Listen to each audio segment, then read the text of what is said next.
warahmatullahi wabarakatuh.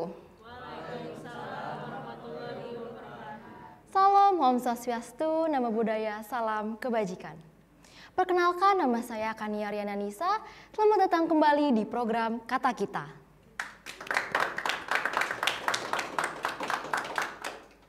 Berbicara seputar teknologi online tidak luput dari kebiasaan para anak remaja. Handphone dan media sosial yang sering kita gunakan sehari-hari adalah ciri khas dari zaman sekarang.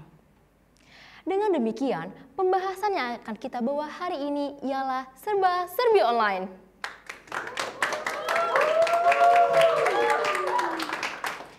Tentunya sudah tidak asing lagi bukan di telinga kalian? Sebab media online memiliki cakupan yang sangat luas. Dari online kita bisa belajar, mendapatkan hiburan, media edukasi, tutorial, info, dan yang bisa kita dapatkan secara gratis. Namun, apakah kalian tahu bahwa masalah online ini juga cukup meresahkan dan berujung pada konteks yang negatif, seperti berkurangnya komunikasi, tatap muka, berkurangnya kreativitas, cyberbullying, membuang-buang waktu, mengabaikan keluarga, juga lingkungan, pencurian data pribadi, kecemasan, kesedihan, bahkan depresi yang bahkan kecanduan internet. Nah, kalian tahu bahwasannya ChatGPT mulai marak dalam lingkungan mahasiswa juga pelajar saat ini. Memang benar ChatGPT memiliki kelebihan. Cukup dengan membuat sistem dialog yang otomatis ChatGPT bisa menyuguhkan informasi dan menjawab pertanyaan lewat ChatGPT dengan kualitas respon seperti halnya manusia. Tapi di balik itu semua, ChatGPT juga bisa menimbulkan dampak yang cukup serius bagi penggunanya. Mungkin positifnya ChatGPT bisa membantu dan memudahkan urusan pekerjaan rumah, artikel, bahkan jurnal. Nah, tapi tanpa disadari, hal ini bisa menjadi titik yang membuat para mahasiswa bermalas-malasan. Juga ini berpengaruh kepada psikis mental. Karena kecanduan dengan suatu yang instan juga membuat mahasiswa menjadi tidak kreatif dalam membuat tulisan karya ilmiah lainnya. Bisa jadi tugas besar kuliah seperti skripsi pun bisa dikerjakan dengan ChatGPT. Mengenai seputar AI art. Lalu yang menjadi pertanyaan, apakah hasil seni itu sendiri akan menjadi murni? Atau hanya lukisan yang menggunakan cat warna dan kanva yang bisa disebut lukisan murni? Kemudian, apakah lukisan AI art tidak disebut murni karena digital? Oleh karena itu, Kata Kita akan menghadirkan bintang tamu yang menarik yang akan membahas mengenai lukisan AI art. Apa yang kalian pikirkan pertama kali mengenai social branding? Pasti sosial media kan? Ya, seperti contohnya yang mengikuti interview pekerjaan yang sering ditanya apa nama Instagramnya. Kenapa demikian? Karena di zaman sekarang ini semua dilihat dari Instagramnya. Seperti prestasi, minat, bakat, apa yang kita lakukan, image, dan reputasi. Semua dilihat dari Instagramnya. Apa sih social branding? Social branding adalah suatu strategi digital marketing untuk menciptakan branding melalui media sosial. Dari social branding, kita dapat membangun pandangan audiens terhadap brand atau jasa produk maupun individu. Bukan dalam artian untuk ajang pamer atau ajang hal negatif ya. Tujuannya untuk membangun dan mengelola citra diri yang unik serta konsisten dalam lingkungan profesional. Karena itu, social branding menjadi platform menarik nih untuk dilakukan. Justru di zaman sekarang, social branding sangat dibutuhkan loh. Karena dengan social branding, kita bisa menampilkan karya, prestasi, minat, juga bakat dengan cepat dan konsisten. Bahkan jaringan dan koneksi yang bisa mudah didapatkan dari hal-hal yang kita brandingkan. Dan terakhir nih teman-teman, adapun soal pembajakan film, hal yang itu sudah jadi rahasia umum kan? Pembajakan adalah penggandaan karya cipta atau produk dan hak tersebut diakses secara tidak sah dan menjual itu sendiri secara luas untuk memperoleh keuntungan masing-masing. Dan pada aturan hukum tertera, karya film merupakan sebuah karya seni Hal ini dapat dilihat dari pasal 1 ayat 1 Undang-Undang Nomor 33 Tahun 2009 tentang perfilman, yakni film adalah karya seni budaya yang merupakan pranata sosial dan media komunikasi massa yang dibuat berdasarkan tanpa suara dan tanpa pertunjukan. Karya film termasuk ke dalam kategori ciptaan yang dilindungi sebagai tercantum pada pasal 40 ayat 1 huruf M Undang-Undang 28 tahun 2014 tentang hak cipta. Salah satu kasusnya, banyak para konsumen yang bisa menikmati film-film secara gratis dan cuma-cuma. Tentunya ini membuat rugi para produksi film juga lembaga. Cukup meresahkan bukan? Oleh karena itu, kata kita akan membahas tuntas mengenai hal ini. Oke, tanpa berlama-lama kita sambut para bintang tamu yang sangat luar biasa yang akan menemani kata kita hari ini. Yaitu Syifa Rahmani, Wali Haryana SPD MPD, Jif Syafiq Akbar, Fahri Azmi Yustriadi. Waktu dan tempat kami persilahkan.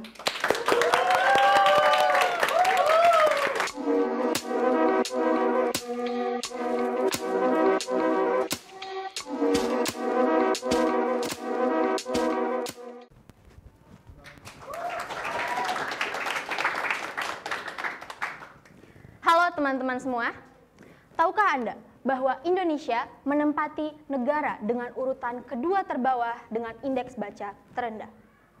Bahkan, menurut UNESCO, Indonesia hanya sekitar 0,001% masyarakat yang memiliki minat membaca. Artinya, setiap 1.000 orang di Indonesia, hanya ada 1 orang yang memiliki minat membaca. Lantas dengan kondisi mengkhawatirkan tersebut, muncullah sebuah teknologi baru, namanya AI. Teknologi ini membuat kita mendapatkan jawaban dengan instan, dengan indeks baca yang rendah, dengan teknologi yang mumpuni. Lantas mau jadi apa kita? Saya Syifa Rahmani, mahasiswa Ilmu Komunikasi, akan menjelaskan kepada Anda mengenai inovasi yang akan diberikan terkait AI. Indonesia mengalami perkembangan zaman dari tahun 1970. Dan saat ini, perkembangannya sudah sangat pesat. Dari mulai radio, berpindah ke televisi, bahkan ke smartphone yang sudah dapat terhubung dengan internet secara langsung, sudah bisa kita genggam. Melalui internet tersebut, kita bisa mengakses banyak sekali informasi dari internet. Indonesia mengalami perubahan zaman dan perkembangan dari tahun 1970. Dan saat ini, di 2023, kita sudah memiliki perkembangan teknologi yang sangat pesat. Dari mulai radio, kita berpindah ke televisi. Lalu sekarang, kita semua bisa menggenggam smartphone dengan internet yang bisa kita akses secara langsung. Kita bisa menjelajahi dunia internet kapanpun dan dimanapun secara praktis. Website sebagai media kita dalam mencari informasi juga ikut berkembang sejak tahun 1993. Artificial Intelligence atau AI merupakan sebuah teknologi baru yang sudah berkembang hingga saat ini. AI atau kecerdasan buatan membuat kita mampu untuk mendapatkan informasi dengan cepat dan juga tepat. Kecerdasan buatan tersebut akan membantu kita dalam segala urusan kita di dunia ini. Seperti contohnya, ada AI musik, ada AI lukisan. Bahkan, gagasan-gagasan baru yang sebelumnya tidak terpikirkan oleh manusia bisa dijawab oleh AI. Kecerdasan yang dimiliki oleh AI akan menyamakan dengan kecerdasan yang manusia miliki. Salah satu AI yang sudah sangat populer saat ini adalah ChatGPT. Teman-teman di sini pasti sudah tahu ChatGPT, sudah pernah mendengar, bahkan sudah pernah menggunakannya. ChatGPT merupakan sebuah perangkat lunak yang dikembangkan oleh sebuah perusahaan AI bernama OpenAI. Perusahaan ini berdiri pada tahun 2015, didirikan oleh Sam Altman dan Elon Musk. ChatGPT membantu kita di berbagai keperluan kita dalam kehidupan sehari-hari. Jika kita membutuhkan bantuan untuk membuat narasi, kita mencari di ChatGPT. Untuk menjawab pertanyaan-pertanyaan yang mungkin tidak terpikirkan jawabannya oleh kita, ke ChatGPT. Bahkan, kita meminta ide yang matang, yang bagus, yang fresh, yang bahkan sebelumnya kita pikir hanya bisa dilakukan oleh manusia, kita dapat memintanya kepada ChatGPT. Namun, di samping keunggulan tersebut, ada juga permasalahan baru yang harus kita hadapi bersama. ChatGPT seringkali digunakan agar segala sesuatu berjalan dengan praktis. Seperti contohnya, oleh mahasiswa. Mahasiswa saat ini seringkali menyepelekan tugas dari dosen. Karena mereka pikir, ya saya bisa pakai ChatGPT. Ah, gampang, tanya aja ChatGPT. Kita menjadi malas untuk berpikir. Lantas, ChatGPT akan memiliki potensi untuk menurunkan kualitas sumber daya yang kita miliki. Indeks membaca kita sudah rendah. AI mungkin membantu, tapi kita akan semakin malas untuk membaca. Apakah ini solutif? Tergantung perspektif masing-masing. Untuk itu, teknologi ini tidak perlu dihapuskan. Berdampak baik, tentu baik. Membuat kita lebih terbantu, tentu saja. Tapi, ada satu inovasi yang perlu kita kembangkan, agar kita tidak menerima jawaban secara langsung. Tidak menerima jawaban bersih. Inovasinya adalah yang pertama, mengubah cara kerja web. Ketika kita memasukkan prompt, baik dalam bentuk pertanyaan maupun pernyataan, jawaban yang dihasilkan oleh AI tidak langsung kepada jawabannya. Jawabannya akan berisi referensi dan sumber baca. Maka dari itu ChatGPT hanya membantu kita untuk mendapatkan akses referensi, akses bacaan, bukan jawabannya secara langsung. Sehingga kita masih punya kesempatan untuk membaca, untuk menggali, dan mengambil kesimpulan dari bacaan yang kita miliki. Untuk itu, bacaan yang kita baca, ChatGPT yang kita gunakan tidak akan sia-sia. Karena daya pikir kita, daya olah kritis kita, dan kemampuan kita untuk mengambil sebuah kesimpulan akan berkembang. Namun inovasi ini tidak akan bisa berjalan tanpa bantuan dari siapapun.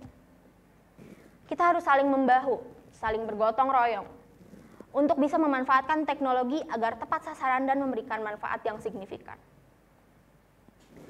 Semoga dengan inovasi ini, inovasi yang kami gagaskan, dapat bermanfaat, dapat memberikan dampak yang baik bagi kita semua, dapat mengurangi kecenderungan mahasiswa dan pun orang lain untuk mengandalkan jawaban instan yang diberikan oleh AI.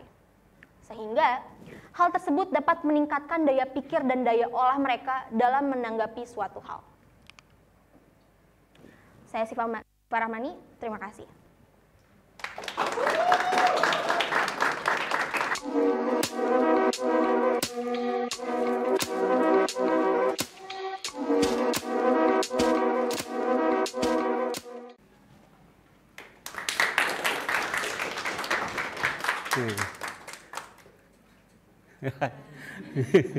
Hai, saya Warli Haryana. Saya seorang praktisi seni rupa dan saya juga pendidik seni rupa di Departemen Pendidikan Seni Rupa, sekaligus saya sebagai sekretaris Departemen Pendidikan Seni Rupa Fakultas Pendidikan Seni dan Desain Universitas Pendidikan Indonesia. Sering dikenal FPSD UPI. Iya. Iya. Ya, salam kenal buat teman-teman sekalian. Pada kali ini kita bisa discuss, membahas tentang pemahaman kita bersama tentang apa itu AI sih, ya, dan apa itu seni sejatinya. Terutama di sini kaitannya antara AI dan seni lukis, ya. Oke, ya, bisa saya jelaskan di sini kunci utama, ya. Kunci utama tentang AI ini sejatinya adalah sebuah aplikasi, ya, sebuah aplikasi yang berbasis komputerisasi atau robotik gitu ya, yang dioperasikan oleh manusia tentunya atau operator. Ya, ini inti pokok ya yang perlu teman-teman garis bawahi, bahwasanya AI adalah sebuah media yang diperbantukan untuk manusia. Ya, tentunya di sini kalau keterkaitannya dengan seni, ya tentunya untuk para praktisi seni ya, apakah itu di seni musik, di seni rupa, di seni tari, ataupun perfilman sekalipun. Ya, ini inti pokok ya. Jadi mulai tahun 1940-an gitu ya, AI ini lahir sejatinya awal mula untuk membantu di dalam proyek. Ya, proyek di dalam industri seni yang mana masyarakat industri itu membutuhkan sesuatu hal yang serba cepat, ya, serba pasti, dan pasti lagi intinya di dalam penggunaan AI ini kenapa dibutuhkan, yaitu menghasilkan sesuatu kalau berkaitan dengan industri, maka di sana ada hukum ekonomi. Ya. Oke, kemudian saya juga sedikit jelaskan dengan hadirnya AI ini juga ramai ya diperbincangkan. Tapi sejatinya dalam hal hukum apapun di dalam kehidupan manusia di dunia ini selalu ada evolusi, ya. Apapun alasannya ada evolusi. Dulu katanya kita itu sebagai kera, ya kan? Kemudian kita berdiri, kemudian kita berlari. Nggak usah jauh-jauh ya. AI ini ibarat kata sejatinya seperti kalau saat ini Google Map, ya kan? Nah, sejatinya AI itu ya kayak Google Map, kayak kamus gitu ya. Bahkan sekarang orang tidak bisa berbahasa Inggris, asal kita pakai voice, ya kan?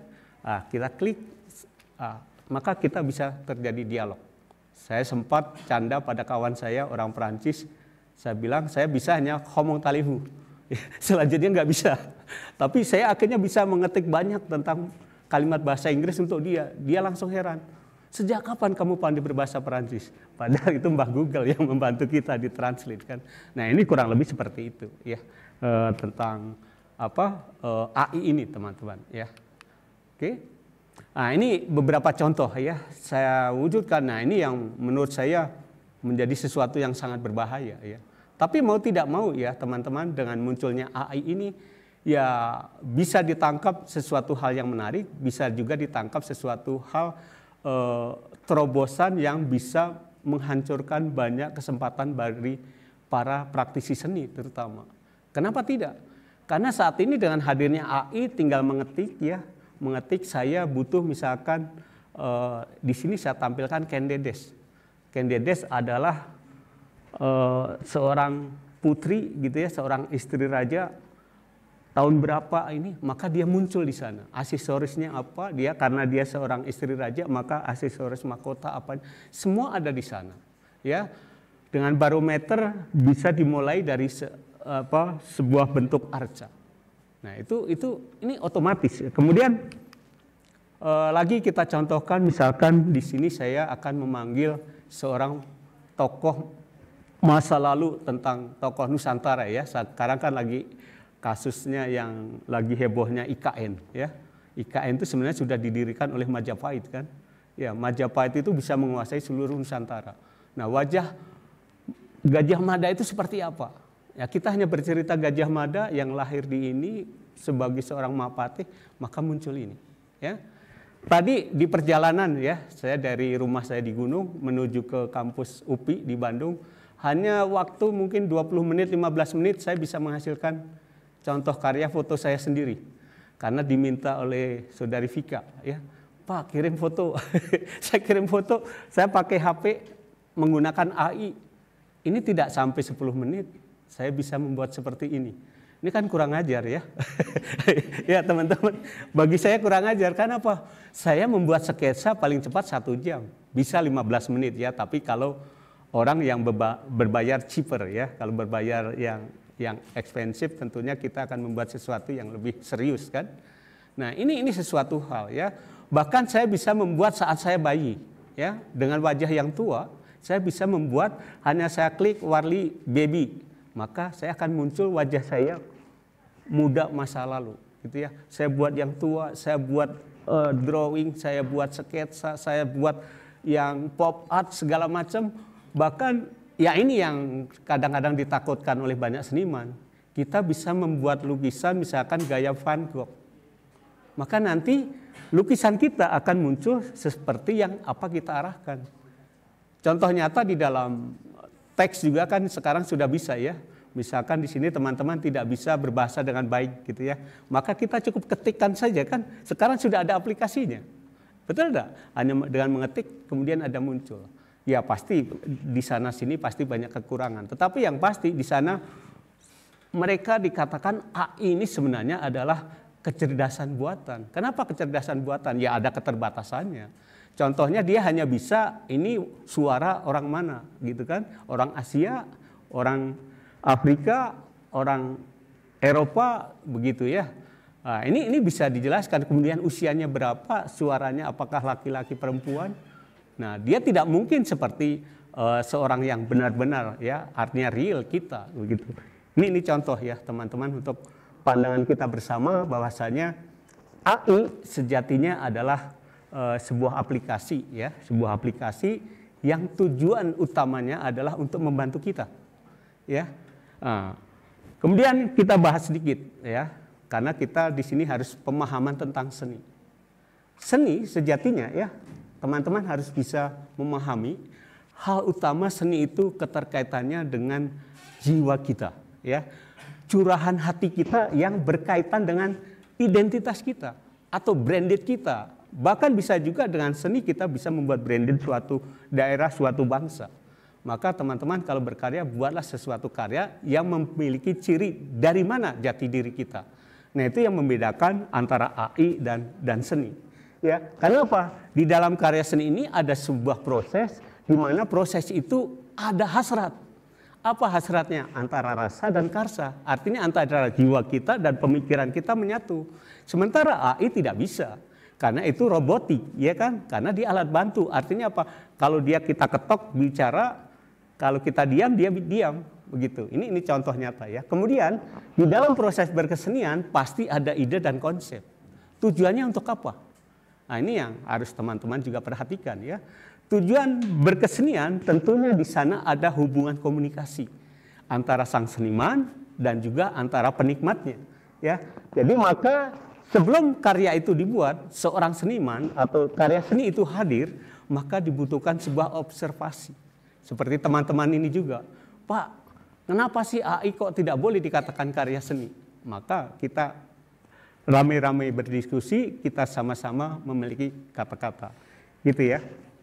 Oke teman-teman, keterkaitannya dengan seni, sekali lagi saya sampaikan ada satu makna yang lebih penting lagi. Seni itu berkaitan antara budaya.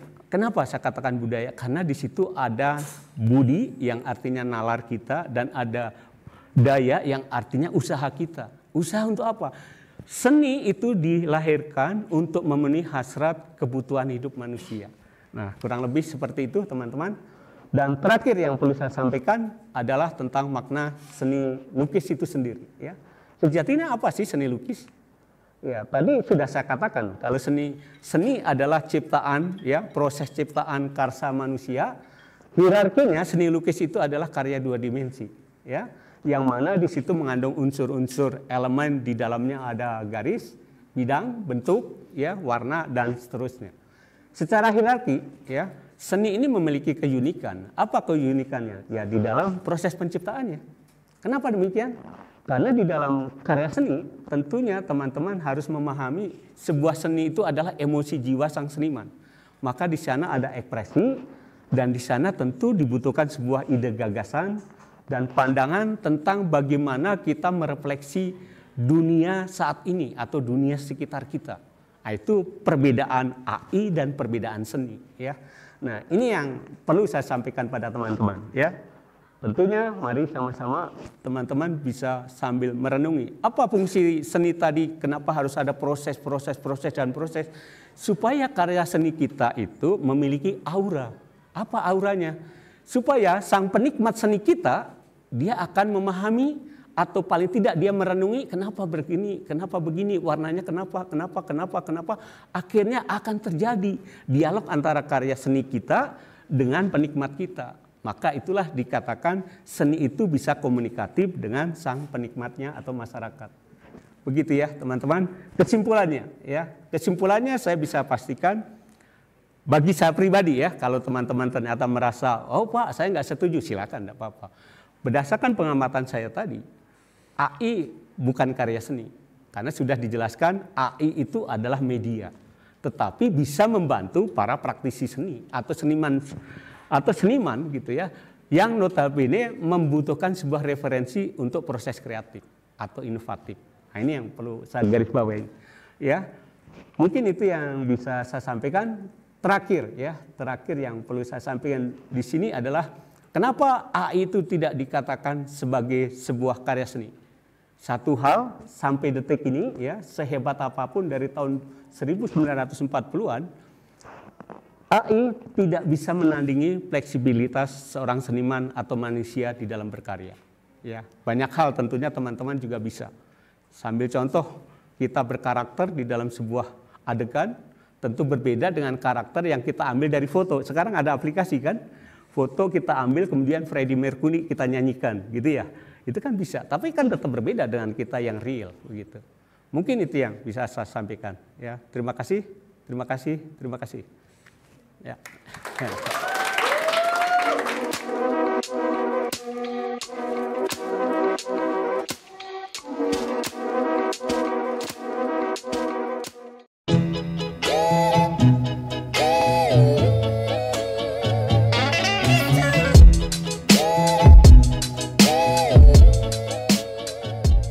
Mostra Sacra ini diambil dari bahasa Itali yang artinya pameran suci. Sesuai juga sama tema kita, putih-putih dan kesucian. Pameran kali ini tuh terinspirasi dari kita-kita yang masih awam tentang pameran. Jadi ini banyak pembelajaran untuk kita semua. Dari pameran ini saya sebagai ketua pelaksana merasa bangga dan senang sekali bisa ikut bekerja sama bersama teman-teman panitia, dan di luar ekspektasi ternyata pameran ini bakal seramai itu dan seluar biasa itu. Perasaannya yang pertama pasti senang banget bisa kenal teman-teman lebih dekat, terus kita juga bisa punya event yang istilahnya pertama kali kita lakukan, tapi ini udah keren banget.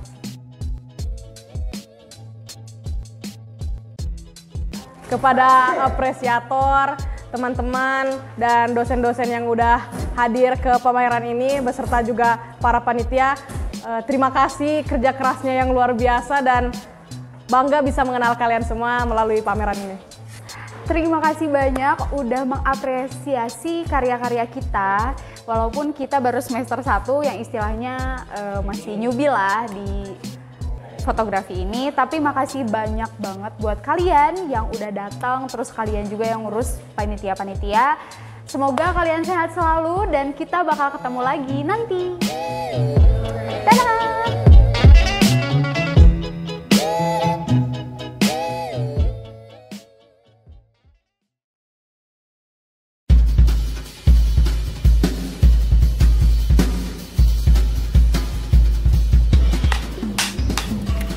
Audio roll. Roll.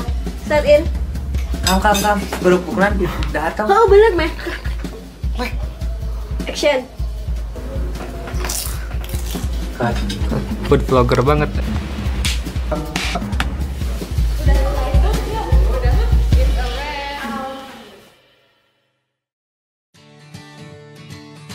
Yuk, coba ucapkan dua patah kata sebagai DOP. Ingin menghasilkan film yang sukses, jangan lupa ikhtiar dan berdoa. Udah. Pak.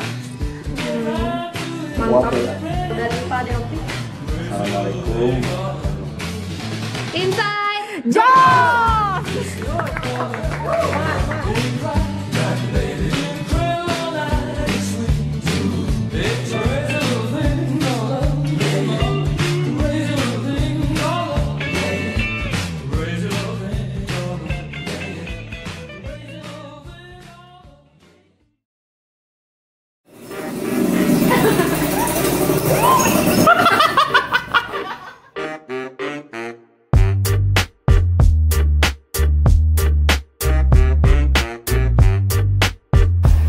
Hai guys, hari ini kita tes lagi syuting.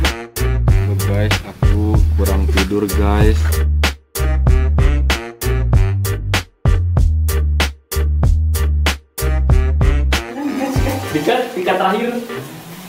1, 2, 3. It's a wrap! Let's go!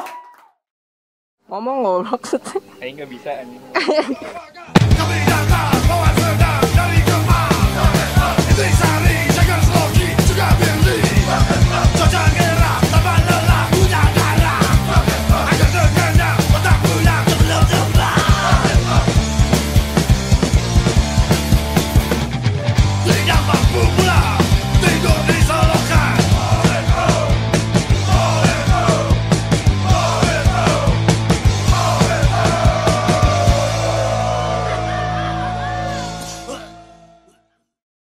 Tetap di Mister Tukul jalan-jalan.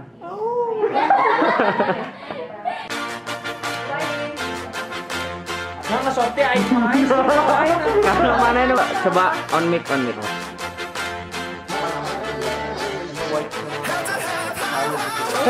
Produser kita. Oke, subscribe channel siapin. Jaya.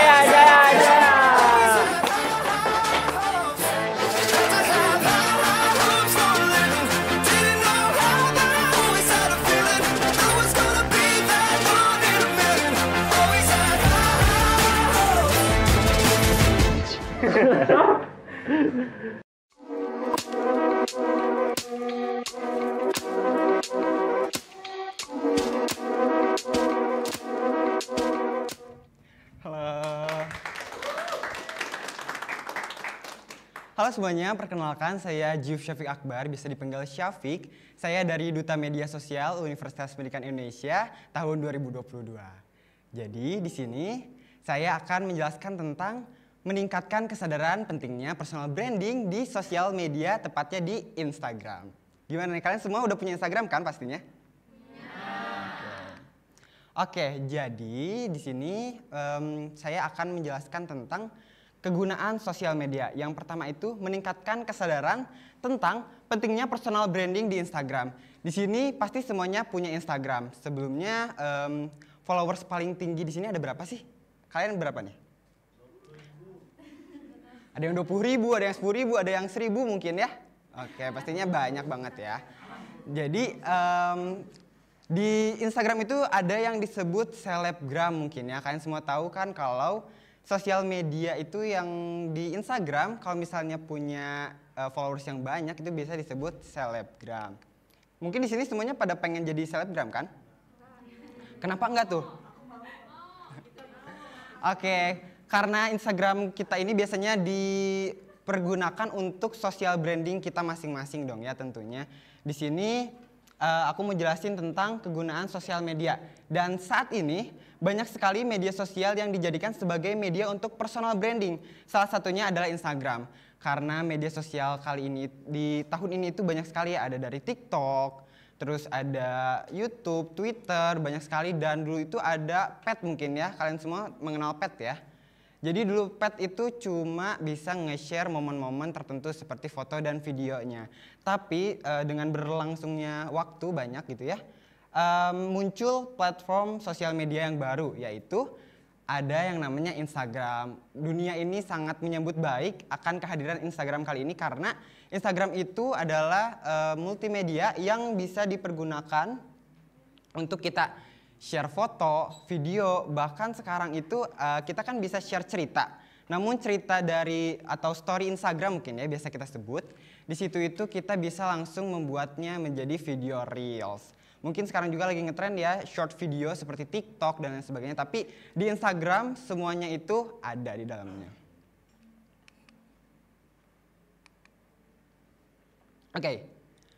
Potensialnya Instagram dari sosial media lain. Tadi kita telah membahas sedikit ya tentang perbedaan dari Instagram dan sosial media yang lainnya seperti TikTok, Twitter, dan lain sebagainya. Jadi di Instagram ini identik sebagai media untuk menampilkan personal branding. Dan Instagram adalah media yang utama untuk endorse serta profil penjual. Sekarang ngetren juga ya jualan di Instagram. Mungkin orang-orang itu lebih mengenal produk-produk yang ada di dalam apa yang kita jual di sosial media itu biasa berawal dari Instagram tentunya. Dan tadi kita mention juga ya tentang endorse. banyak banget tuh tadi selebgram yang dimana mereka itu disebutnya apa ya, menjual followers-followersnya gitu. Jadi mereka itu punya followers yang banyak dan itu dimanfaatkan untuk menjual. Jadi mungkin teman-teman di rumah pasti sering banget dong, misalnya kalian penasaran nih sama suatu barang. Contohnya kemarin waktu awal COVID, ibu-ibu kalian mungkin ya penasaran sama pohon-pohon anggrek gitu ya. Di sosial media Instagram juga banyak banget yang tiba-tiba jualan anggrek itu, memanfaatkan sosial media pastinya. Dan sangat bermanfaat pastinya untuk teman-teman melihat produk-produk yang ada di Instagram. Terus tentang endorse nih. Banyak banget juga selebgram yang ada di Indonesia bahkan di dunia menjual, mempromosikan produk-produk orang lain, serta itu adalah sebuah ladang usaha juga ya bagi mereka yang memiliki followers banyak. Selanjutnya adalah pentingnya personal branding mengaitkan dunia entertain dan pekerjaan. Oke, semuanya juga di sini perlu kita ketahui bahwa Instagram itu bisa menjadi ladang usaha dan dimana tempatnya untuk mencari cuan mungkin ya. Jadi semua pengguna di Instagram itu berlomba-lomba membuat profil yang menarik untuk dilirik oleh orang-orang lainnya. Dan Instagram ini bisa menjadi media utama untuk berkolaborasi dengan brand ataupun orang lain. Kemarin juga kita bisa tahu ya ada kayak selebgram baru misalnya Fadil Jaidi, terus Keanu. Mereka itu karena memanfaatkan followers yang mereka punya, mereka bisa bekerja sama dengan brand-brand yang besar tentunya. Dan kita juga bisa lihat kayak Raffi Ahmad contohnya. Karena Raffi Ahmad itu followersnya sangat banyak dan terbanyak juga di Indonesia ya. Itu dia bisa mendapatkan pundi-pundi rupiah yang sangat banyak karena hasil kerjasama dari brand ataupun orang lain. Dan setahu saya juga para selebgram itu bahkan sampai memiliki manajernya untuk bagaimana cara mengelola keuangan yang mereka miliki, terus bagaimana membuat konten-kontennya. Dan di sini juga saya sebagai duta media sosial mengajak kalian semua untuk bersama-sama membangun branding di sosial media kalian masing-masing. Karena dunia sekarang ini mungkin teman-teman semua kalau misalnya berkenalan sama orang lain karena malu-malu kucing mungkin ya. Kalian pasti stalking dulu nih Instagramnya, namanya siapa, terus pasti kita searching dulu. Orang-orang first impressionnya pasti ada di Instagram. Seperti itu. Dan selanjutnya di sini juga saya akan menjelaskan tentang gunakan internet secara maksimal. Karena internet itu cakupannya sangat luas ya. Jadi sayang sekali jika kalian semua tidak memanfaatkan secara maksimal. Semisalnya kalian itu punya Instagram tapi hanya untuk share-share video atau foto-foto yang kurang bermanfaat mungkin. Dan lebih baik kalian itu bisa disebutnya apa ya? Menyombongkan diri itu tidak apa, tapi yang penting itu bermanfaat bagi followers kalian tentunya. Oke, di sini ada Instagram memberikan kesempatan untuk membangun koneksi dan jaringan sosial yang luas. Dan tadi juga telah di-mention ya di awal bahwa followers itu sangatlah penting di sosial media kalian masing-masing. Jadi apapun target kalian di sosial media, mungkin kalian pengen nih target follower saya itu anak-anak kuliahan sekitar UPI. Boleh kalian di sini bikin misalnya akun, contohnya kuliner UPI, di mana kalian itu akan menargetkan audiens sosial media kalian itu adalah mahasiswa UPI tentunya. Yang dimana mungkin daerah UPI ini kan banyak sekali kuliner-kuliner yang enak-enak, setuju? Setuju. Dan itu tuh banyak sekali mungkin orang-orang yang belum tahu bahwa di Geger Kalong mungkin ya di UPI ini banyak makanan-makanan yang enak. Maka dari itu kalian sebagai pemilik Instagramnya boleh nih share makanan-makanan yang enak di sosial media kalian daerah UPI. Jadi audiens kalian tuh tahu gitu. Dan selanjutnya Instagram memungkinkan orang untuk mengekspresikan kreativitas mereka melalui konten visual. Mungkin teman-teman juga perlu ketahui bahwa di Instagram itu banyak sekali konten-konten yang kreatif dan konten kreator di dalamnya itu berlomba-lomba untuk membuat sebuah konten yang disebutnya sangat menarik gitu. Jadi kalau misalkan ada konten yang kurang menarik itu biasanya tidak ada yang like-nya, tidak ada yang komen.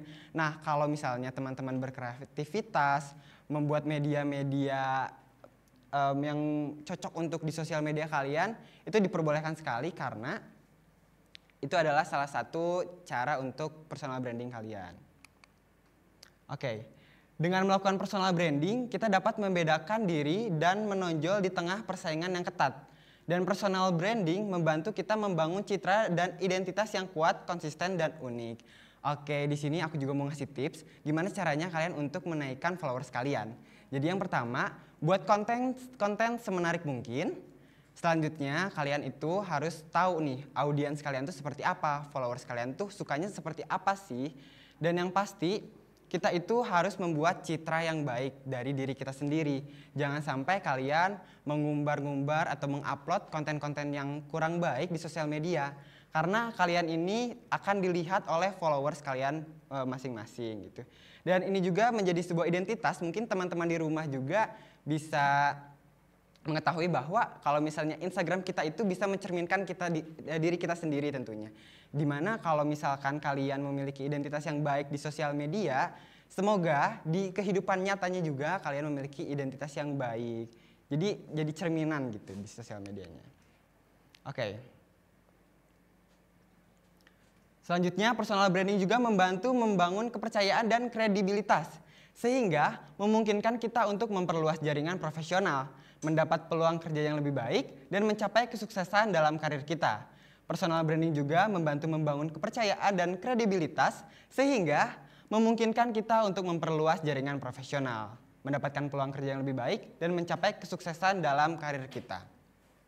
Oke, cukup sekian dari pemaparan tentang sosial media. Maka dari itu, ayo kita berlomba-lomba bersama untuk membangun sosial media yang lebih baik untuk Indonesia yang lebih baik tentunya. Saya Syafiq Akbar, Duta Media Sosial Bumi Siliwangi Universitas Pendidikan Indonesia tahun 2022. Pamit undur diri, sampai jumpa.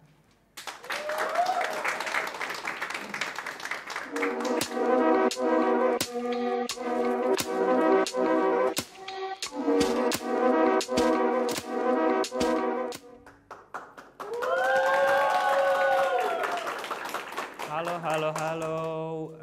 Perkenalkan, nama saya Fahri Azmi Yusriyadi.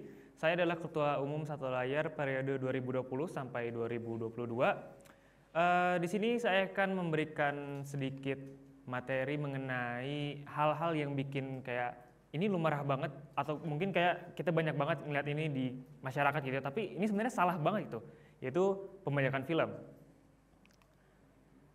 Nah, mulai dari ini fokusnya ke pembajakan media film di sosial media gitu ya. Kita semua tahu gitu, kalau YouTube itu adalah salah satu platform raksasa yang paling gede banget di Indonesia gitu, terutama dari tahun 2010 sampai tahun 2019.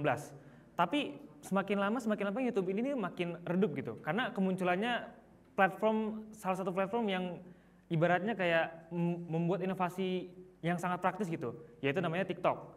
TikTok sendiri praktis karena kalau misalkan kalian tahu sendiri gitu ya, atau kalian misalkan pengguna gitu kan, saya yakin kalau kalian nggak punya TikTok kalian nggak mungkin gitu.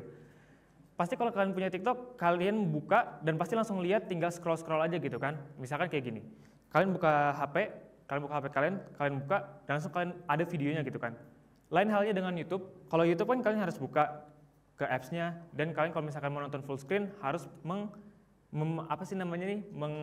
memiringkan HP kalian gitu, dan itu kan sama sekali kayak ribet lah gitu. Cuman kalau TikTok kan kayak kalian nonton tinggal swipe gitu aja kan, dan selesai gitu, dan kalian udah terhibur gitu dengan cara seperti itu. Nah, saking gedenya TikTok gitu ya, udah menjadi salah satu media promosi yang paling gede banget gitu di Indonesia ataupun dunia gitu. Nah, ini menjadi salah satu pemicu para user-user yang sangat tidak bertanggung jawab untuk membajak sebuah film untuk memperoleh keuntungan mereka pribadi. Salah satunya adalah cuplikan-cuplikan yang ada di dalam TikTok. Kalian bisa lihat sendiri gitu. Ini banyak banget cuplikan-cuplikan film yang ada di TikTok, dan viewersnya itu bisa banyak banget gitu. Kalau misalkan disatuin gitu ya, semua cuplikan-cuplikan yang ada di TikTok itu bisa mencapai 1 miliar views atau bahkan lebih, bisa triliunan views mungkin. Dan itu sama sekali benar-benar nggak memberikan sama sekali keuntungan bagi para pembuat filmnya. Saya sebagai salah satu pembuat film gitu ya, dan kalian juga gitu sebagai anak FTV, pasti udah merasakan kayak jenuhnya gitu. Susahnya buat film kayak gimana, kalian ngorbanin segala hal gitu. waktu, tenaga, uang, dan lain sebagainya. Tapi kalian sama sekali nggak dihargain sama user-user. Kalian user-user ini cuman kayak nyomot aja gitu hasil karya kalian. Kan itu kayak apa banget gitu kan. Itu sama sekali tidak beretika sama sekali gitu. Kalian udah kerja capek-capek, sedangkan yang dapat untung malah orang lain.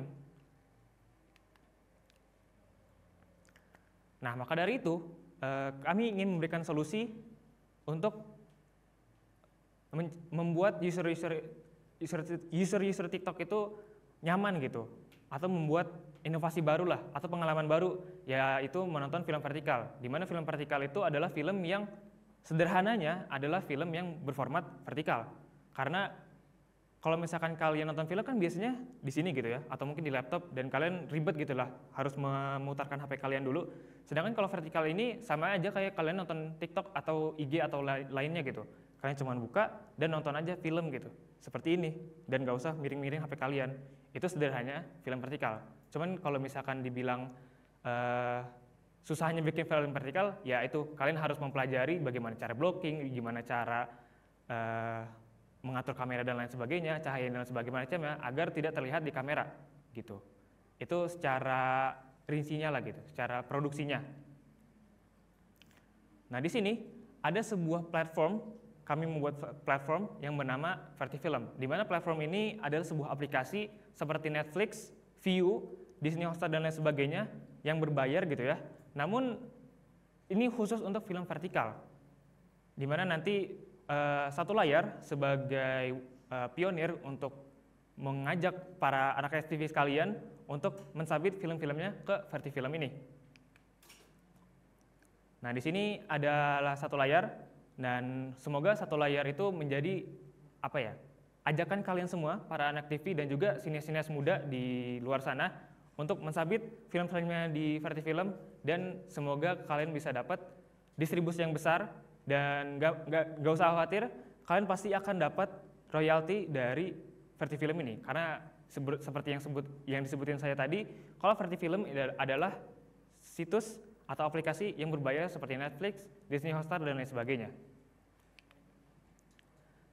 Nah, di sini sebagai media utama untuk mempromosikan film di Vertifilm ini adalah melalui TikTok. Karena kalian tahu sendiri gitu, TikTok adalah salah satu platform media sosial terbesar yang ada di dunia. Dan semoga kami berharap, dan kita semuanya berharap, film-film kalian yang akan disubmit di Vertifilm ini akan mendapatkan views yang sangat besar, sehingga mendapatkan keuntungan bagi para filmmaker sendiri. Mungkin segitu aja apa yang bisa saya sampaikan. Saya ingin berpesan kepada kalian semua, stop untuk membajak film, karena buat film itu capek. Terima kasih. Assalamualaikum warahmatullahi wabarakatuh.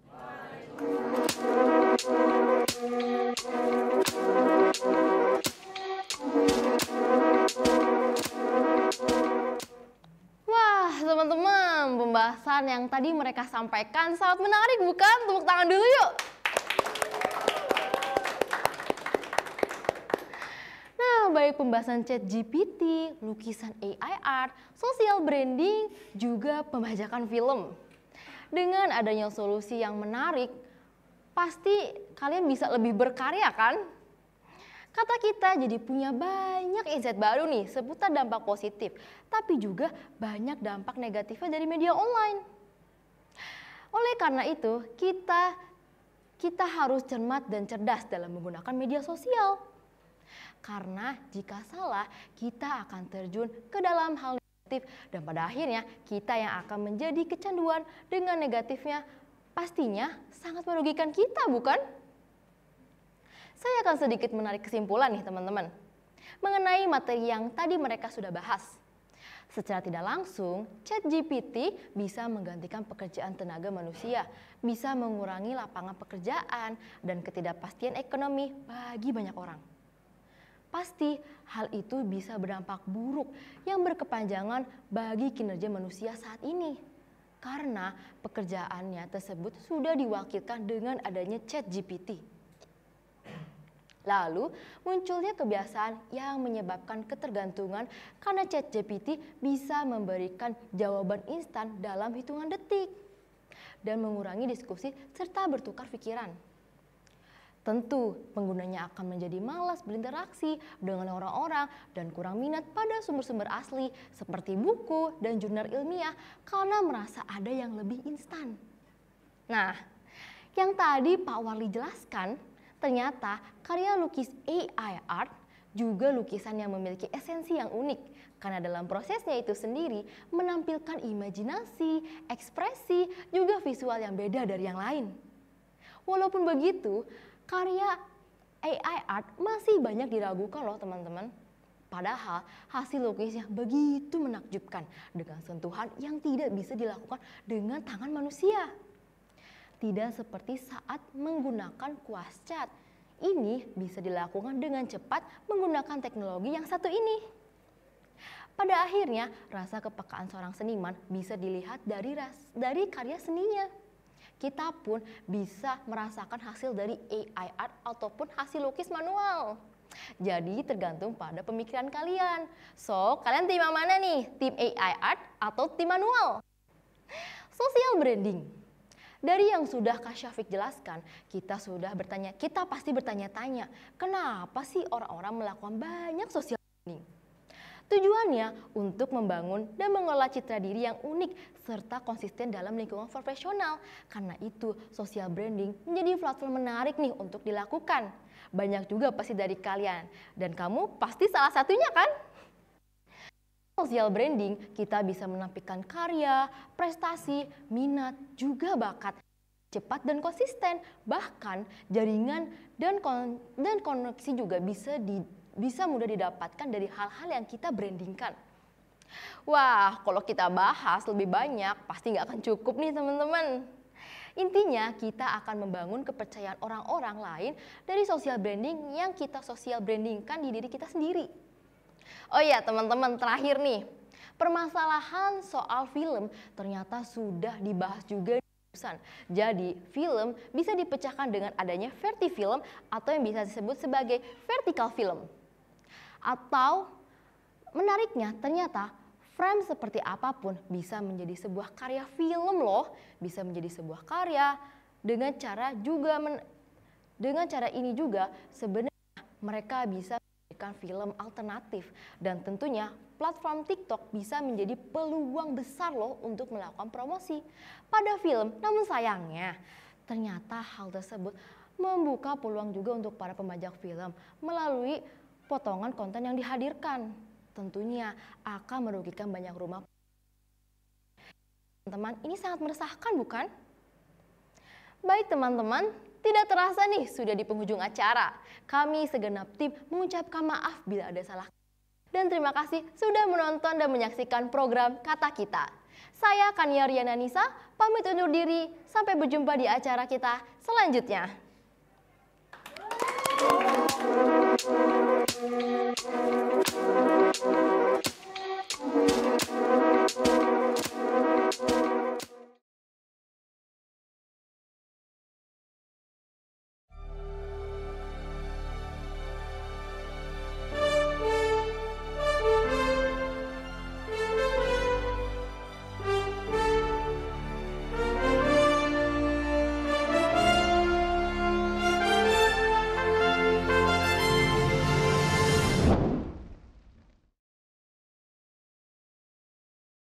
A dolphin in captivity is a freak.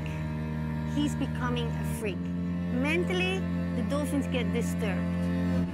Physically, they are suffering.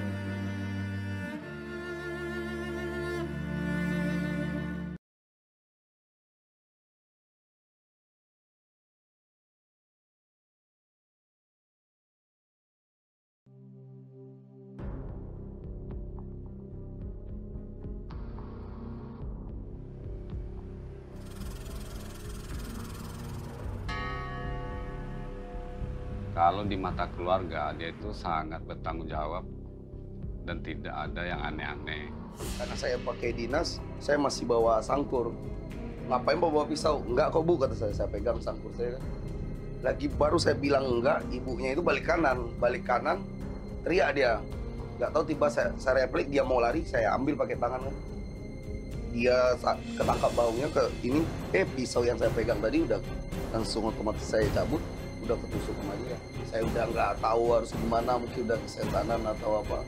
Meninggal di situlah saya tusuk sampai meninggalnya lah. Yang benar-benar nyata adalah hukum mati tidak pernah memberikan solusi.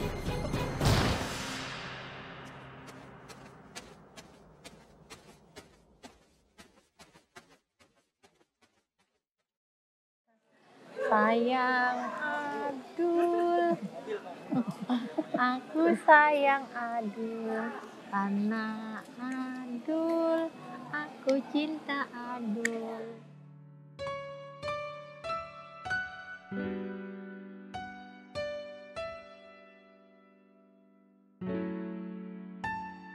Takut, namanya kita orang ODGJ, orang dari gangguan jiwa itu dalam arti sudah ini pikirannya udah di luar nalar, ya begitu. Pernah merasa kesian badan kita sendiri, sampai di mana tahunnya ini kita tahanin terus sampai kakek-kakeknya nggak apa-apa, yang penting waras. Iya, saya terima nikahnya resmi Bapak Bambang Sutrasana, pas kawinnya selamat sholat pas kawin tunai gitu. Iya.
Assalamualaikum warahmatullahi wabarakatuh.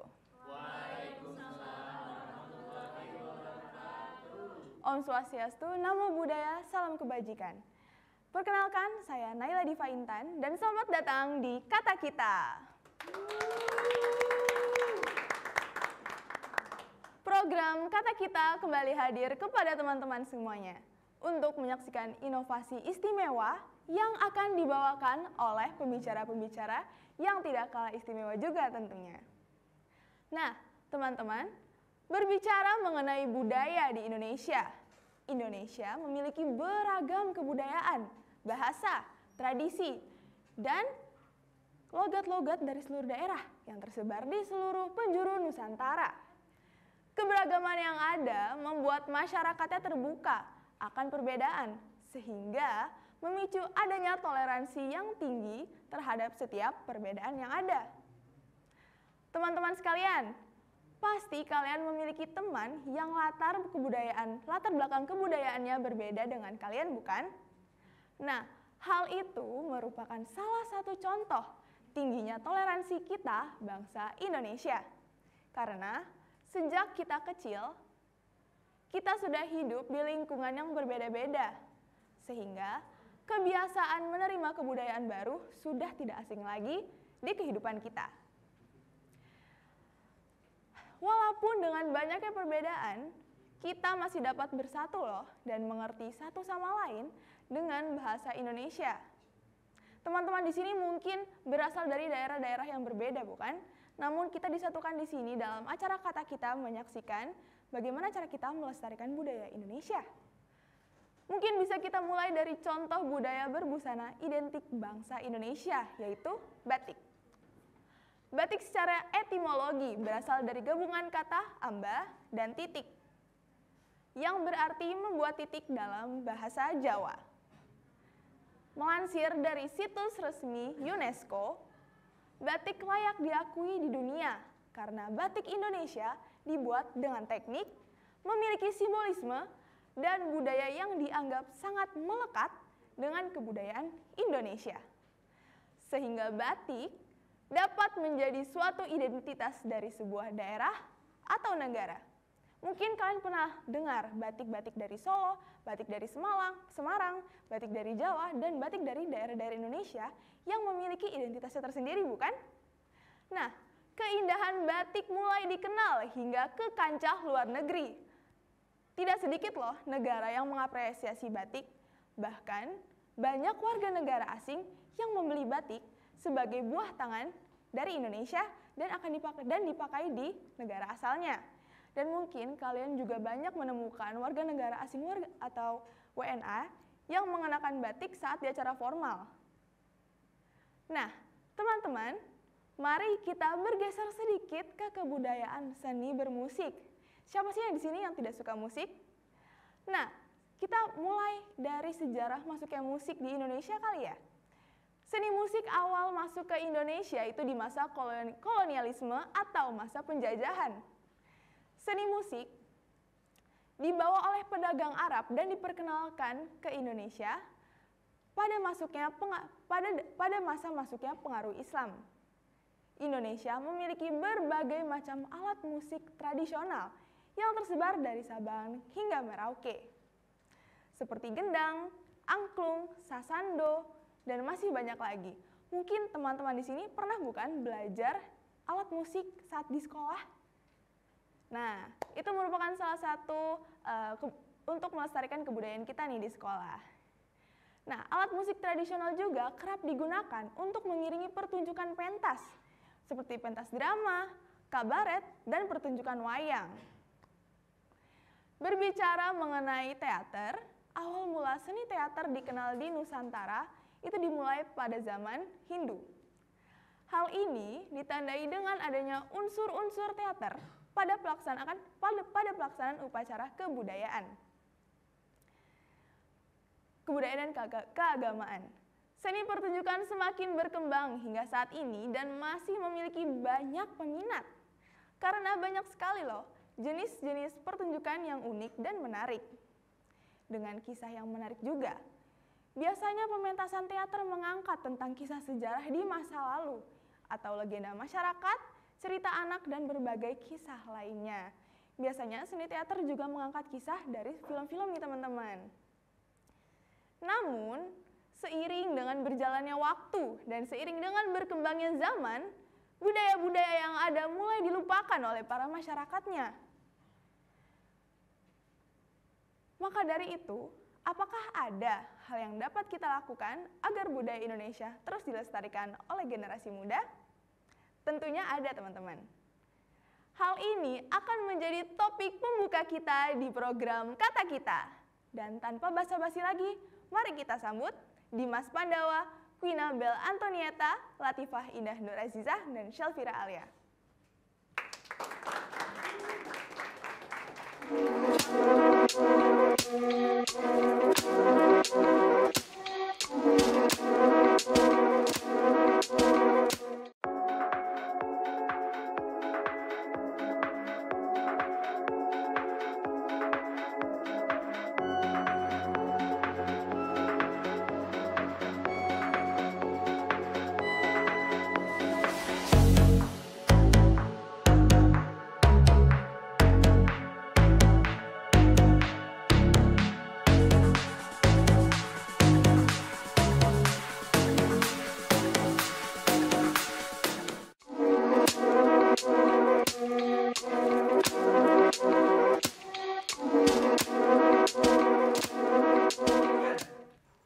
Halo, kata siapa?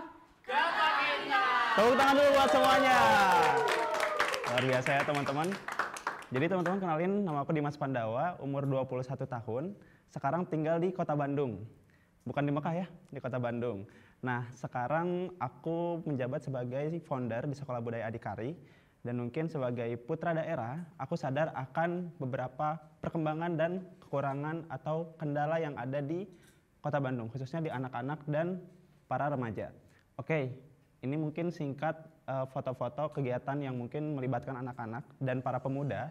Dan di sini juga kita lebih fokus kepada beberapa, yang penting kita tuh punya tujuan di mana Sekolah Budaya itu bisa bikin pemuda-pemuda di Kota Bandung lebih produktif dan punya kesadaran terhadap pentingnya mendidik anak masa kini. Karena mungkin kalau dilihat dari segi nanti goals-nya, itu kita punya peran di 2024.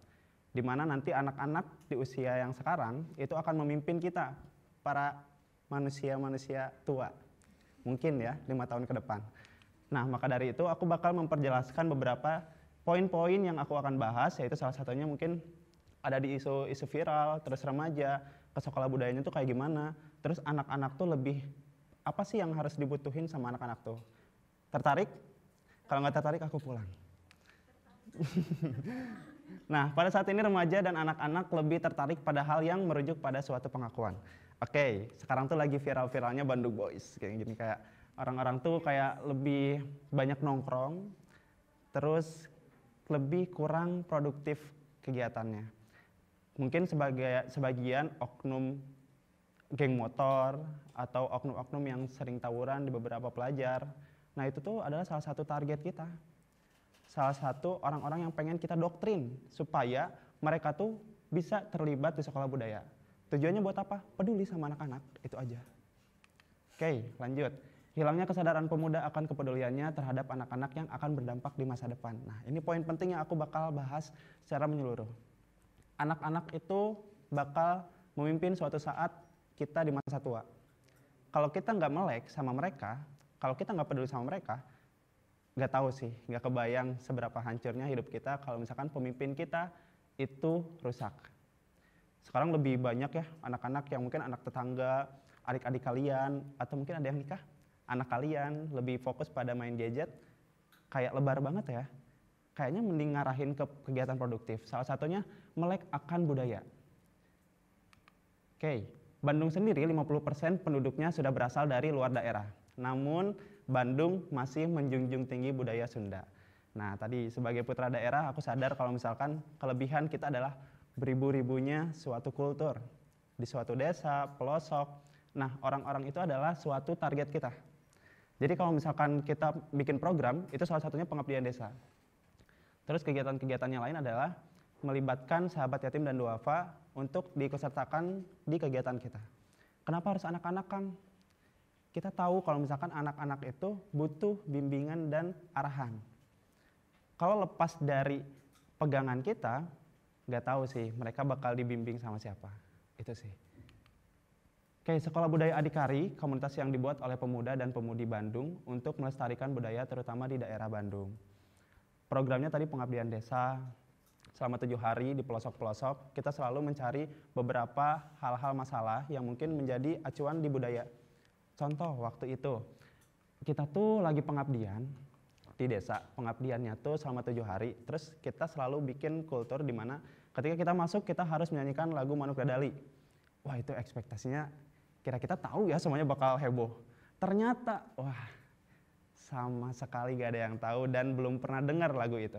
Padahal itu adalah lagu daerah yang kita junjung tinggi. Itu di pelosok malahan, yang harusnya orang-orang yang lebih fokus dengan kebiasaan-kebiasaan yang dilakukan seperti kayak silat, biasanya kayak kita nemuin orang-orang kayak gitu lebih fokus ke bela diri seni. Ternyata mereka kurang pemahamannya di lagu-lagunya. Oke, salah satu contohnya kita punya kurikulum yang namanya inovasi program kurikulum. Itu ada surti, harti, bukti, dan bakti. Kalau rasa itu kita belajar merasakan. Nanti anak-anak kita giring untuk belajar merasakan. Oke, aku ngerasa kalau misalkan aku punya kelebihan di bidang ekstrakurikuler. Aku merasa kalau kelebihan aku ada di akademik. Kita bimbing mereka sebaik mungkin dan tidak lewat batas. Kayak contoh, kita bikin ekstrakurikuler itu di bidang seni. Kayak menari, terus lebih ke musik, terus nanti lebih ke bela diri seni. Itu hal-hal yang kita fokuskan. Nah, yang jadi poin intinya adalah kita selalu mengambil anak-anak yang berprestasi di bidang itu untuk didata.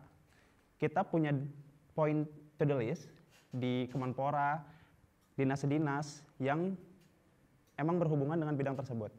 Nah, jadi dengan demikian, dengan adanya kurikulum Surti atau Merasakan, kita jadi tahu gimana caranya memperkembangkan anak-anak ini ke bidang yang lebih tinggi.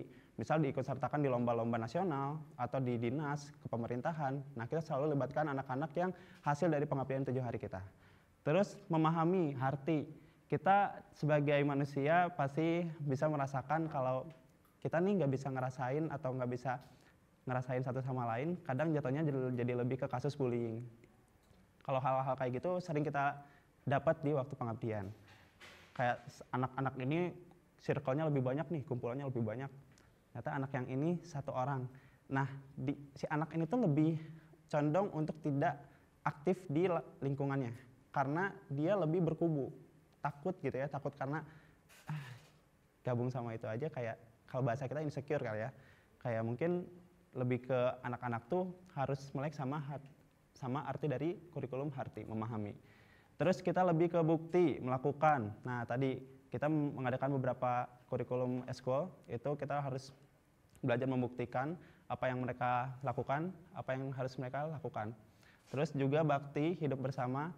Kita sebagai manusia tidak bisa hidup sendiri, itu pasti udah tahu ya teman-teman.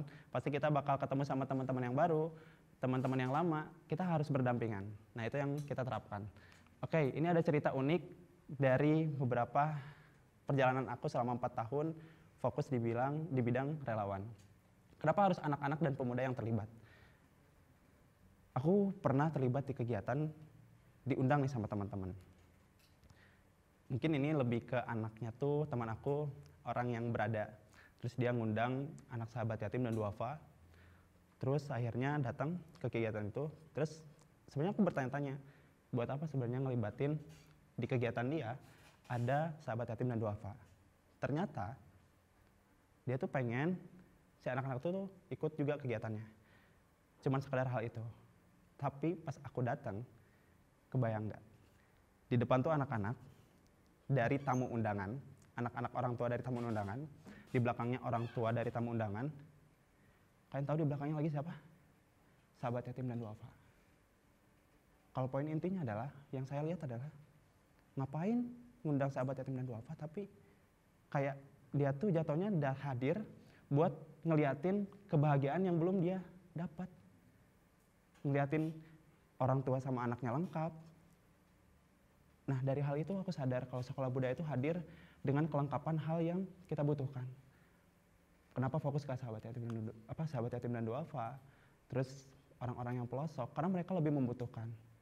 Toh sejujurnya, kita sebagai pemuda itu harus lebih aktif. Menurut aku, hal yang membuat kita lebih aktif adalah ketika kita menjadi pondasi bagi mereka yang membutuhkan. Make yourself shining because everyone shining inspiring. Buatlah dirimu bersinar karena semua orang bisa menginspirasi. Itu dari saya, Dimas Pandawa. Cukup sekian. Terima kasih. Wassalamualaikum warahmatullahi wabarakatuh.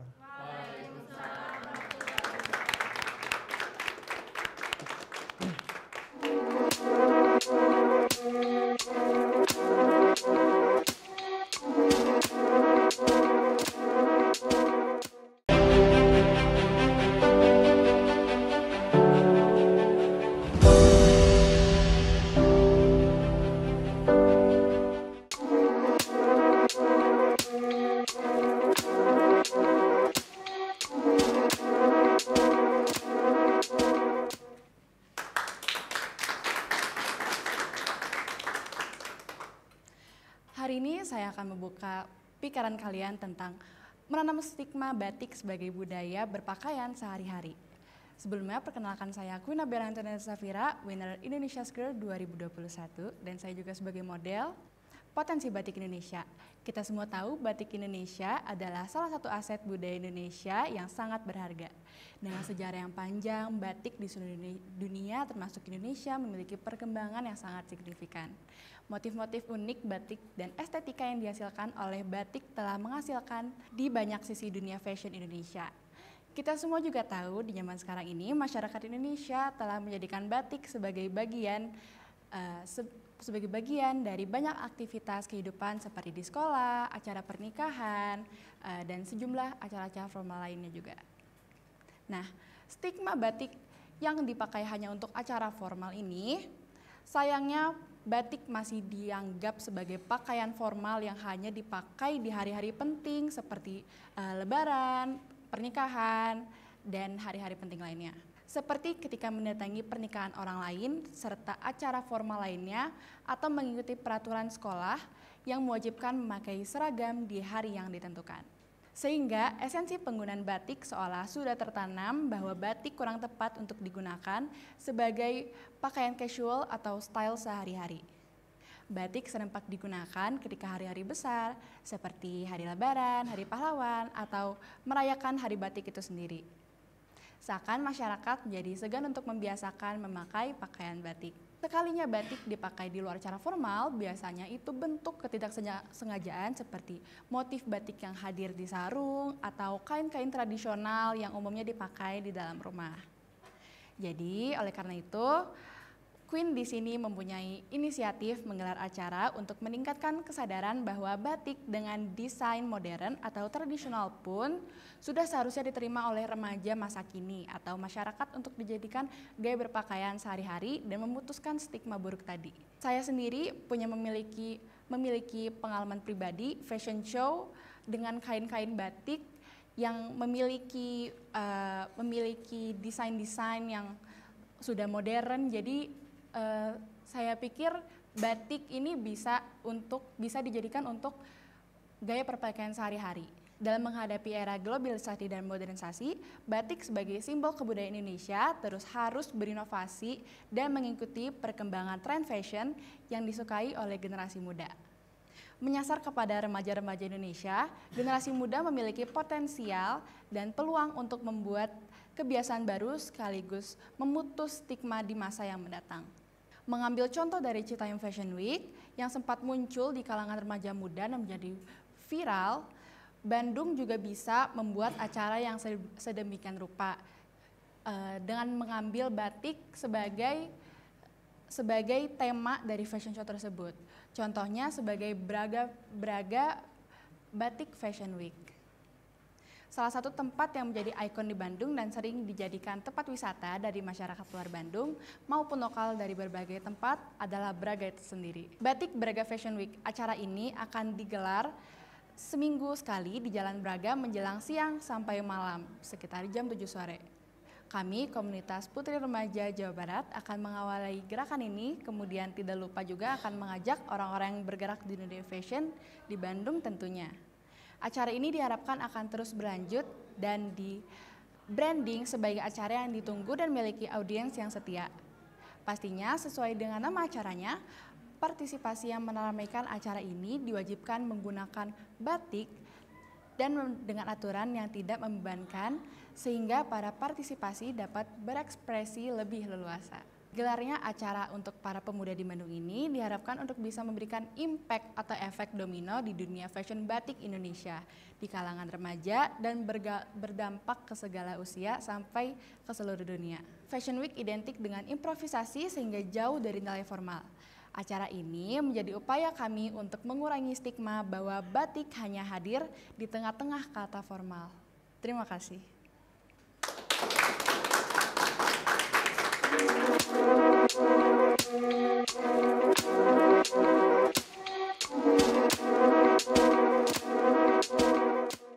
Harus dimulai dari mana ya kira-kira? Dari awal aja gimana? Dari pertama dia masuk kelas, pandangan gua langsung gak bisa berpaling. Gak bisa, Dan. Seakan-akan dia bisa baca pikiran gua. Jangan lupa.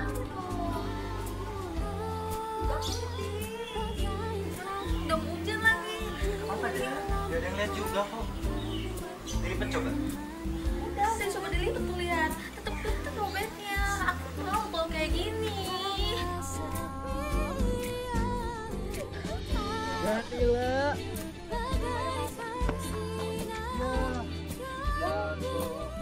Kamu pokoknya selalu ada kan?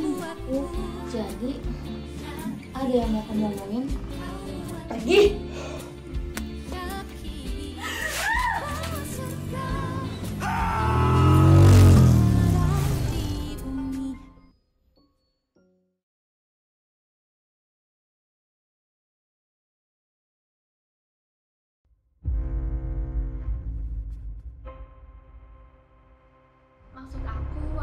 cuma di rumah, tapi kan sama kamu. Boleh dong, daripada kamu cari model lain, cuman buang waktu kamu aja, Kai.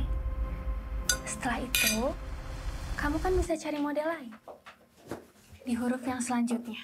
Udah bangun. Gimana jadi modelnya? Udah aku bilang jangan jadi model aku. Tenang aja. Nggak bakal sakit kok.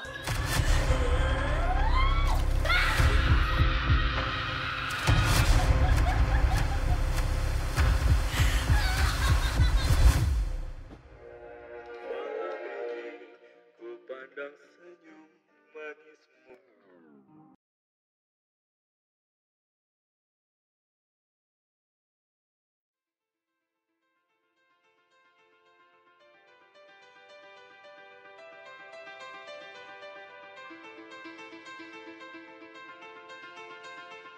Pikiran gue tuh orang Cina tuh ini apa dari kayaknya sama sipitnya itu loh. Jadi Terus tuh kulit putih, nggak ada koreng-koreng, nggak ada tuh. fancy juga, pokoknya berkasta lah, berlevel. Saya masuk di sini, saya lihat Cina Benteng malas. Alasan utamanya otaknya rusak. Kalau orang kawinan cokek tuh, ngibing selipin sini minum bir, minum bir. Ya begitu. Kenapa? Ini kosong. Dari pinggir Sungai Cisadane itu, tukang perahu, itu merek Tionghoanya kan? Iya. Apa kaya mereka? Nggak kerja di Tionghoa. Mereka punya keriting, kulitnya hitam. Kalau dibilang seperti apa sih yang namanya sosok Tionghoa Cina Benteng gitu? Unik. Saya selalu katakan unik. Dia itu seperti di tengah-tengah campuran antara orang pribumi dengan orang Cina, dengan orang Tionghoa. Di satu sisi mereka ngambil setengahnya, di satu sisi mereka masih memegang beberapa adat istiadatnya masih bisa dipegang.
Bismillahirrahmanirrahim. Assalamualaikum warahmatullahi wabarakatuh. Waalaikumsalam warahmatullahi wabarakatuh. Halo teman-teman semua, perkenalkan nama saya Latifah Indah Nur Azizah dari Program Studi Pendidikan Guru Pendidikan Anak Usia Dini. Nah, di sini saya ingin sharing kepada teman-teman mengenai inovasi alat musik tradisional, yaitu angklung. Nah, inovasi ini saya inisiasikan bersama tim PKM saya yang dikerjakan pada tahun 2021 mengenai inovasi angklung atau alat musik tradisional. Goals dari PKM kami yaitu ingin mempermudah untuk pendistribusian angklung serta memotivasi para pemuda agar dapat berpikir kritis. Nah, seperti yang kita tahu teman-teman bahwa Indonesia merupakan negara yang memiliki 1000 budaya dan adat dan istiadat, di mana setiap daerah di Indonesia memiliki alat musik tradisional dan juga musik tradisionalnya masing-masing. Seperti kita yang ada di Jawa Barat ini, terlebih kita yang ada di daerah Sunda memiliki alat musik tradisional yaitu berupa angklung. di mana angklung ini menjadi ikon Indonesia di mata internasional. Nah, teman-teman di sini semua pada tahu angklung kan? Atau teman-teman yang di rumah yang belum tahu angklung, angklung merupakan alat musik yang terbuat dari bambu yang dimainkan dengan cara digoyangkan yang akan menghasilkan bunyi yang bergetar dalam susunan nada 2, 3, sampai 4 nada. Nah, angklung ini ada 2 ukuran, baik besar ataupun kecil. Untuk memainkan angklung ini tidak perlu keahlian khusus. Teman-teman hanya butuh niat dan juga semangat untuk mempelajari bagaimana sih cara memainkan angklung yang baik dan benar. Namun, semakin berkembangnya zaman, angklung ini sudah sangat kurang diminati oleh masyarakat sekitar. Kenapa ya? Nah, ini jadi alasan saya dan juga teman-teman tim saya, kenapa nih angklung ini sulit diminati? Terlebih kemarin pandemi, jadi penjualan angklung dari beberapa produsen angklung ini menurun. Ini karena salah satunya yaitu adalah ukuran angklung yang besar sehingga sulit untuk dimobilisasikan atau dibawa kemana-mana.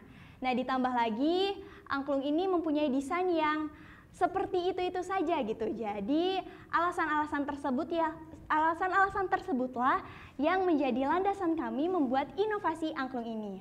Inovasi yang seperti apa? Nah, kami membuat inovasi angklung bongkar pasang atau disebut dengan bocil, bamboo children.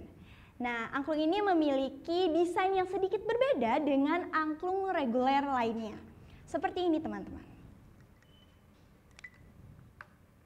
Nah, ini untuk desain yang sudah dirangkai. Nah, jika ini dilepas semua, dia akan masuk ke dalam packaging ini. Packaging kayu yang ramping yang sudah kami desain sedemikian rupa sehingga bisa untuk dibawa kemana-mana gitu, dibawa dengan mudah.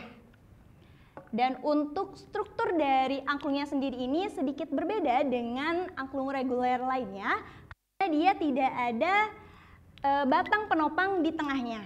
Karena ini kan modelnya atau sistemnya itu dibongkar pasang dan memudahkan untuk teman-teman nanti membongkar dan mempasangnya seperti puzzle.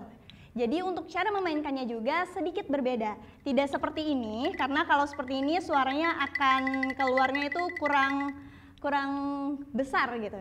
Nah, jadi untuk cara memainkannya hanya digertakkan saja. Seperti ini.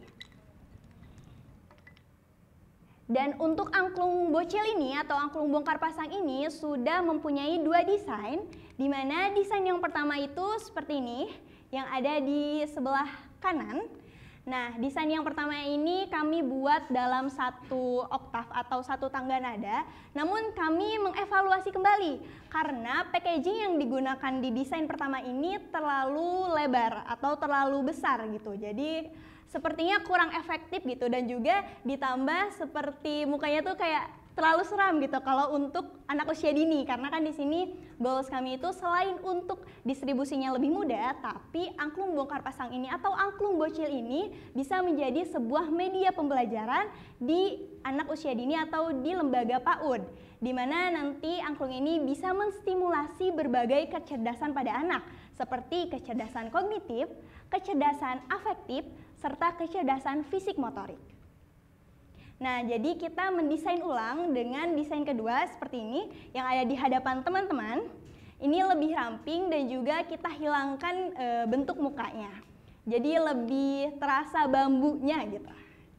Oke teman-teman, setelah mengetahui mengenai inovasi yang telah saya dan tim buat, di sini harapannya kita bisa berkolaborasi bersama, bisa mengembangkan beberapa inovasi budaya yang ada di Indonesia agar kita mampu untuk melestarikan dan menjaga budaya ini tetap ada di zaman yang semakin berkembang ini.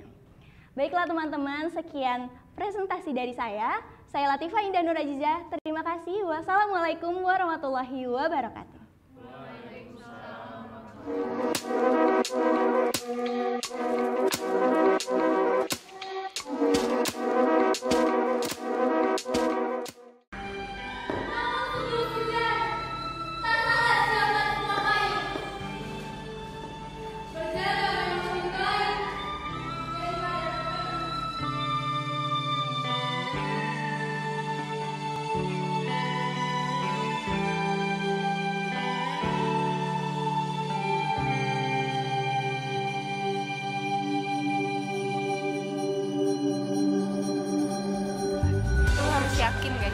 A++.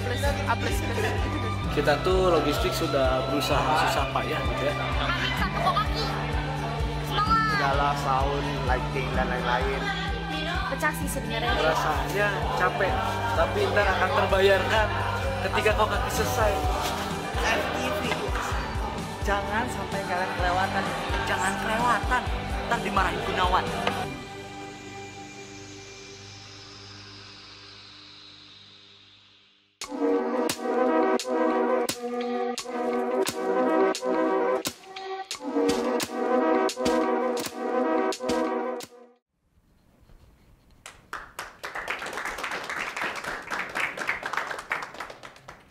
Halo teman-teman semua, di sini saya akan menjelaskan sesuatu yang menarik tentunya dari latar belakang saya sendiri, yaitu tentang teater dan budaya. Kita juga perlu tahu sih, kita saling berkenalan seperti apa latar belakang saya. Perkenalkan, nama saya Selvira Alia, saya merupakan mahasiswi, juga penggiat dari seniman pertunjukan atau biasa disebut aktor. Pengalaman saya kurang lebih selama 12 tahun berada di dunia panggung, belajar dari teater, belajar dari kabaret, tari dan yang lainnya. Tapi kenapa sih di sini saya sangat penting untuk akhirnya sharing sama teman-teman. Kenapa teater dan kebudayaan itu penting untuk kita sebagai anak muda untuk bisa berkelanjutan sebagai kesenian yang ada di Kota Bandung. Hari ini saya ingin mengajak teman-teman tentunya tentang teater sebagai inovasi media kebudayaan dan pembelajaran mengenai sejarah kebudayaan. Di era yang modern ini, di era yang sangat cepat ini, tentunya juga kita harus bisa mengapresiasi jenis-jenis kesenian tradisi, yaitu salah satunya teater. Di sini apakah ada yang asing dengan teater? Siapa yang asing dengan teater? Ada yang asing? Sayang sekali berarti kalian bukan anak Indonesia yang nggak tahu teater. Oke, yang belum tahu teater, teater itu seperti apa sih? Ini definisi teater. Teater adalah salah satu cabang kesenian tua yang memadukan gerak-gerik tubuh, ekspresi, vokal, dan tata panggung. Kebayang ya jadinya seperti apa? Seperti teman-teman mungkin hari ini banyak sekali ngomongin tentang sinetron, banyak sekali ngomongin tentang film, tapi bermuaranya itu awalnya itu adalah dari kesenian teater yang bermula dari atas panggung. Contohnya ada banyak sekali. Dua yang ada di depan yaitu teater boneka. Mungkin teman-teman lebih umum juga melihat drama musikal. Banyak sekali ya drama-drama musikal yang pamor di dunia, bahkan di Indonesia salah satunya. Lalu bagaimana pergerakan teater di Indonesia sendiri? Salah satunya adalah pergerakan yang paling pertama didirikan di Indonesia, yaitu oleh Bapak Usmail Ismail, dan telah mengalami sejarah panjang hingga bisa eksis hingga saat ini. Bahkan di universitas-universitas saat ini banyak sekali akhirnya muncul jurusan-jurusan teater. Bahkan bukan hanya jurusan teater, tapi kita contohnya adalah film, contohnya adalah tari, contohnya adalah seni-seni pertunjukan lain, pasti semuanya mempelajari teater. Bahkan aktor-aktor yang kita banyak tahu lewat film, itu semuanya kebanyakan mengalami potensi ataupun proses-proses aktor teater atas panggung. Aspek dan potensi teater. Teater berfungsi sebagai media hiburan, media ekspresi, sarana upacara, dan media pendidikan. Teater juga bisa menjadi wadah untuk melestarikan budaya, mulai dari segi bahasa, musik, serta pakaian. Teater sangat inovatif. Teater juga sangat bisa beradaptasi dengan banyak hal. Salah satunya lewat pendidikan. Pendidikan sangat penting bagi dunia teater, ataupun teater sangat penting bagi dunia pendidikan. Banyak sekali melatih kepercayaan diri, melatih potensi-potensi, bakat, soft skill, bahkan manajerial kita belajar dari dunia teater. Penting bukan teater di era saat ini? Salah satu yang paling penting itu adalah implementasi pertunjukan. Mungkin saya sebagai salah satu asisten dosen juga, saya pernah melakukan implementasi kepada teman-teman dari jurusan film dan televisi, yaitu melalui pertunjukan Kota-Kata Kita yang sudah diimplementasikan selama 4 tahun. Dari sini bukan hanya sebagai aktor-aktor saja yang merasakan manfaat, tapi juga teman-teman yang di balik layar, bagaimana memanajemen, bagaimana mengenal satu sama lain, bagaimana akhirnya mereka paham tentang potensi pertunjukan yang akhirnya bisa diimplementasikan ke dalam keilmuan film. Bukan hanya keilmuan teater, tapi bermuara dari teater kita bisa kenal dan bisa mengetahui potensi diri, potensi teman, dan potensi kebersamaan. Salah satu inovasi yang saya junjung tentunya yaitu adalah inovasi pertunjukan teater yang dekat dengan masyarakat. Balik lagi, inovasi tentang teater ini adalah diutamakan untuk kebudayaan. Kalau bukan kita, siapa lagi yang melanjutkan kebudayaan ini? Salah satunya adalah dengan pertunjukan teater yang tidak hanya dilaksanakan pada panggung-panggung besar. Panggung-panggung besar contohnya di Kota Bandung adalah Dagoti House. Tapi bisa melalui ruang publik, terbuka, hingga beradaptasi dengan medium teknologi digital seperti platform video online dengan mengembangkan metode partisipatori bersama penonton. Penonton juga diajak terus untuk bisa merasakan pengalaman yang sama. Bukan hanya aktor yang mengalami teater, tapi teater juga dialami oleh para penonton. Bagi saya, teater sangat penting untuk bisa dipelajari oleh kalangan muda. Karena kalau bukan kita yang menuliskan teater demi kebudayaan bangsa kita, kebudayaan Sunda, tanah Sunda yang ada di sini, kalau bukan kita, siapa lagi? Terima kasih. Assalamualaikum warahmatullahi wabarakatuh.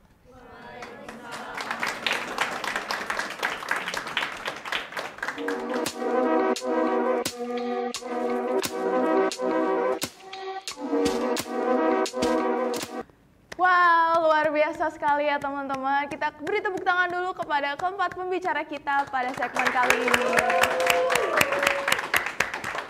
Oke, baik teman-teman, ternyata cukup banyak dan bervariasi ya cara untuk para generasi muda melestarikan budaya-budaya yang ada.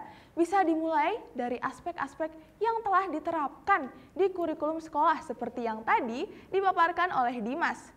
Terdapat kurikulum empati yang terbentuk dari surti, harti, bukti, dan bakti. Dan juga budaya berbusana tradisional yang telah dimodernisasi. Contohnya tadi fashion show batik yang ada di Jalan Braga Bandung. Hal ini bertujuan untuk mengubah stigma masyarakat agar mengenakan batik untuk dijadikan sebagai gaya berpakaian sehari-hari, tidak hanya untuk berpakaian formal saja. Selain itu juga, pelestarian budaya musik tradisional yang kerap dilakukan dengan menginovasi angklung, bongkar pasang yang dikenal dengan bucil atau bamboo children. Seperti yang tadi sudah dipaparkan oleh Teh Latifah, angklung bongkar pasang memudahkan penggunanya untuk mobilisasi alat musik. Jadi mudah teman-teman untuk dibawa kemana-mana karena angklung tersebut memiliki tempat yang kecil sehingga dapat dibongkar pasang. Nah, karena inovasi bocil ini memiliki desain bongkar pasang yang menghemat ruang simpan sekali lagi. Nah, dan yang terakhir yang tidak kalah menarik, yaitu budaya yang sampai sekarang masih marak kita temukan, yaitu seni pertunjukan atau seni teater seperti yang tadi sudah disampaikan oleh Teh Shelfira Alia. Nah, teater masih kerap digandrungi oleh para banyak pegiat seni karena teater memiliki pasar-pasarnya tersendiri.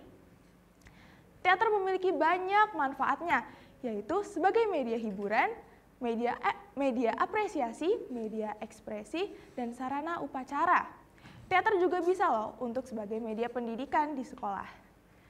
Khususnya dalam bidang budaya, teater memang sangat kental dengan budaya daerah, khususnya teater-teater tradisional.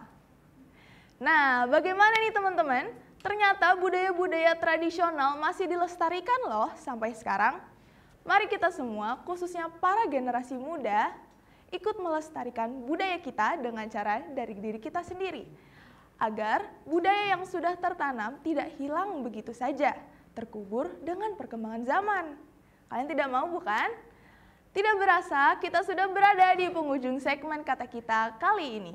Semoga inovasi yang sudah dipaparkan oleh para pembicara dapat kita terapkan dalam kehidupan kita sehari-hari dan dalam diri kita. Saya Naila Diva Intan, terima kasih sudah menyaksikan kata kita. Sampai jumpa di kata kita selanjutnya.